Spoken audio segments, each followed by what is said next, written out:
J'ai organisé maintenant là, 2 expositions collectives, une l'année dernière et cette année, mais que j'ai voulu plutôt conceptuelles plutôt que thématiques, parce que ça m'amusait. Et là, c'est la pyramide de Ponzi où les artistes se choisissent en cascade. Pour cette exposition, ce qui s'est passé, c'est que j'avais entendu parler de l'arnaque financière, de la pyramide de Ponzi, et je me suis dit qu'il a eu une vie incroyable. Un type, je pense, sans scrupule, un escroc, mais comme tous les escrocs, assez flamboyant. Et surtout, il a inventé une escroquerie qui maintenant est célébrissime. Il y a quelque chose que les escrocs possèdent, en dehors du charme qui leur permet de tromper leurs victimes. Mais bizarrement, j'ai l'impression qu'on leur pardonne toujours tout. C'est-à-dire que même après, il y a une forme d'admiration secrète. On peut avoir un vrai dégoût, parce qu'il a quand même, Charles Ponzi a ruiné, a volé les économies de 40 000 personnes. Mais à chaque fois, il y a toujours une forme d'admiration.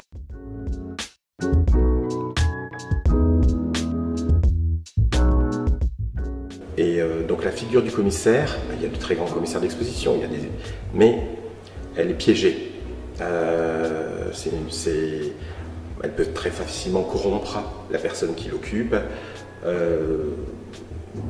J'ai un vrai problème avec ça en fait, avec cette situation de pouvoir et presque de chantage à l'amour. En fait, c'est assez abominable. Il peut vraiment changer la visibilité d'un artiste. Et je me suis dit, ce serait pas mal d'abandonner et de partager ce pouvoir. Je trouve qu'il y a quelque chose de dandy sur 40 artistes, en fait, à en choisir 3 et leur dire après, vous vous débrouillez, c'est une cascade. Parce que j'ai le pouvoir, mais je le lâche et je le partage. Et alors que j'ai vraiment un pouvoir que je pourrais monnayer de façon babouinesque.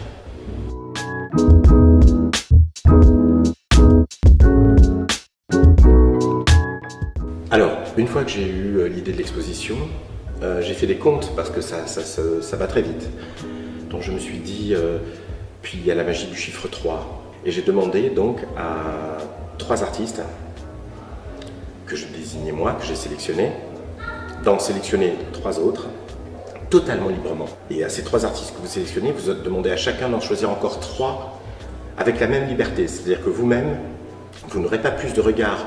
Et on finit à 40, avec juste avec 3 étages. Et ça va très très vite. Et du coup, chacun peut être à la fois artiste, presque, pas ceux qui sont en fin de course, mais et commissaire. Quand je vois le titre d'exposition commissaire Marc Molck, je suis un peu dubitatif, puisqu'il y en a beaucoup dans l'exposition qui ont choisi d'autres artistes. Je suis le commissaire initial.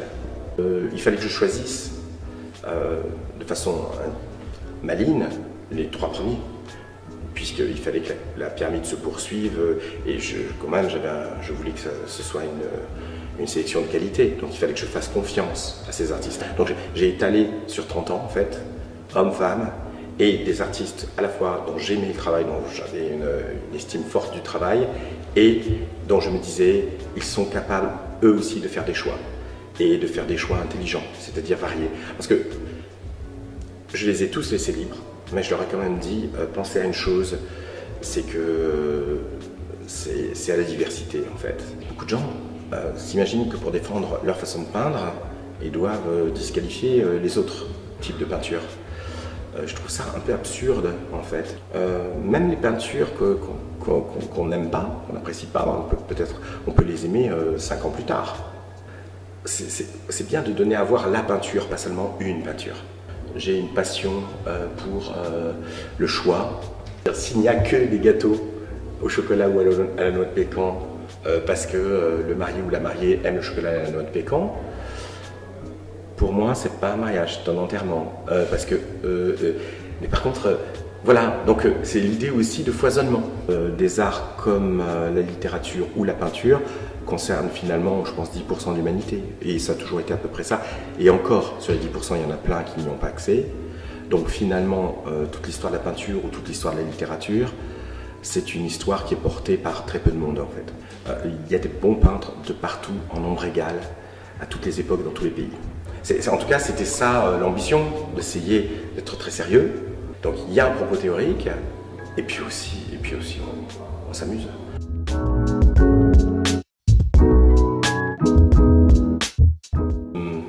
C'était très étrange à accrocher. Je n'ai pas choisi la majorité des artistes ni les œuvres, mais par contre je m'étais réservé d'avance l'accrochage. J'ai dû accrocher des œuvres quelquefois qui ne me plaisaient pas du tout. Mais heureusement c'était assez rare. Je les ai accrochés avec des œuvres que je trouvais mais vraiment balèzes. Je veux mettre chaque œuvre la plus en valeur possible. Et donc c'est très étrange.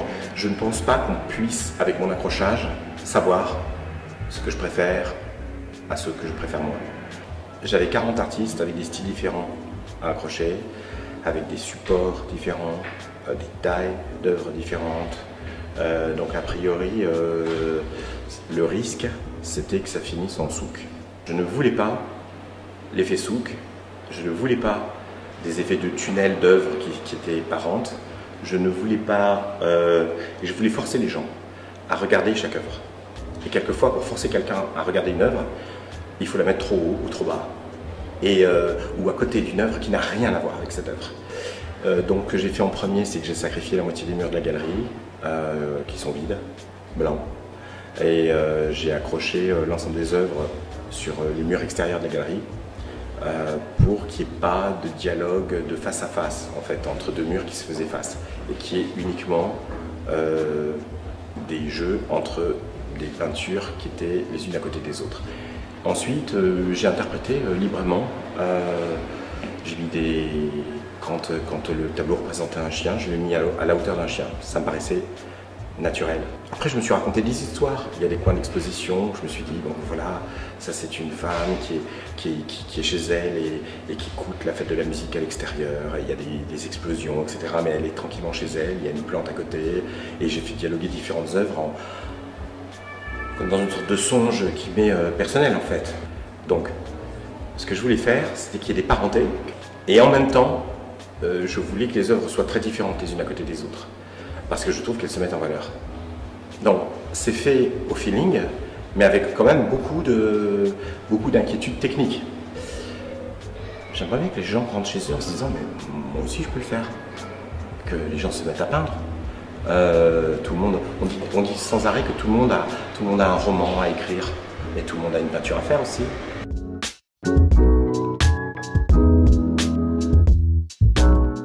Je m'attendais à beaucoup de calculs en fait.